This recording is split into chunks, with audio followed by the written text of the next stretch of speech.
Welcome back to another episode of Pre-Service presented by our friends over at Pine Melon. You'll have seen the dank-ass grains and mills that you can buy off the shelves like dry storage. Well, today we're finding out all about where that comes from. We're here with Bryce Hediger and Hediger Farms, and we're learning all about how the process goes from, like we said, seed to sale. Bryce, thank you so much for joining us. Yeah, thanks for coming out. I'm a fourth generation farmer. We're here in Nunn, Colorado.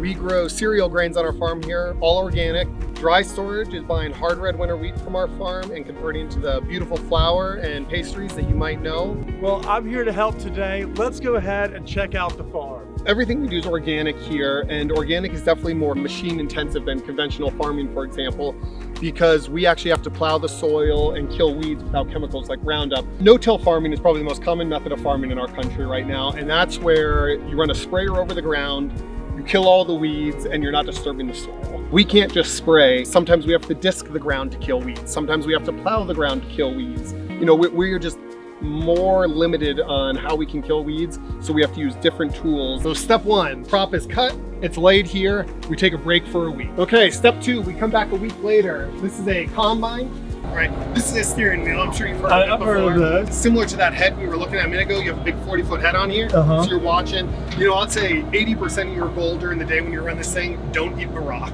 And it's coming through and raking up that swath and feeding it into this machine. Ultimately, what it's doing is grinding everything up, separating the seed from the plant matter. From that stage, we are delivering grain into the farmyard to be stored over the next 12 months. So we have to put this all into storage. And then throughout the course of the year, as companies like Dry Storage reach out to me and say they need grain, we start pulling it out of storage and running it through the cleaning plant so that it goes from what we call bin run to food grade. So this is our grain cleaner. Essentially, it's just super specialized screens that are special shapes and special sizes. And then there's bursts of specialized air in places that will carry like chaff or hollow kernels and things away as well.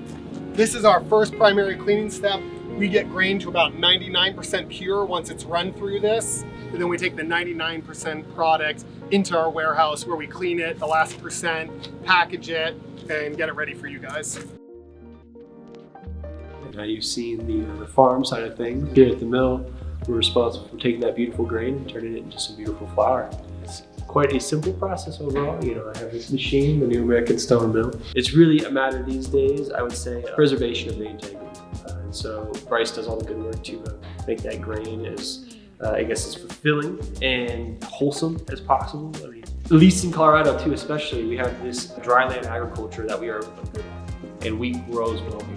And these wheats that we have are representative of what grows here. This isn't just, you know, specific products that we chose because of it. It's because, hey, our farmers are having an impact. How do we take their impact and go further? That's kind of what we're responsible here, is taking that now holistic product and turning it into something that you can go home and use. When I'm looking at our whole wheat flour varieties, they each have a unique characteristic to them. You know, we are single varietal, and so just like grapes, you know, you're working with grapes from a region, you're working with characteristics that are unique to the product itself. Yeah, it's fun. We have the Accord Royal that has like a chestnut kind of roasted nuttiness flavor to it. The Rouge de Bordeaux, very well known for its like vanilla notes.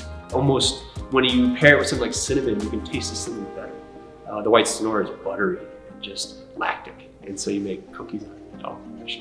And the spelt, you know, has this beautiful kind of apricot, almost peachy flavor to it. The process is all about simplicity, and I think the beauty of that is we focus on the impact more so. And you know, it's like the Green Michelin Star. You can develop all your processes without this in mind, and you're going to find yourself with a, you know, essentially an idea that isn't supported by sustainable practices. Whereas we are starting simple and end up with a product that is exactly what we say it is: sustainable, regenerative, organic, and good for you, good for the planet. White flour, you know, it has its place. It's just like white sugar. You know, you can utilize it and benefit from the structure that it brings, but what's missing is all the unique aspects of it. The food security aspect of all this is we're closely tied to all our producers. I can go down an hour and pick up this grain and mill it on the mill, and you can bring it over to the bakehouse 10 minutes away. And that's a product that did not travel very far.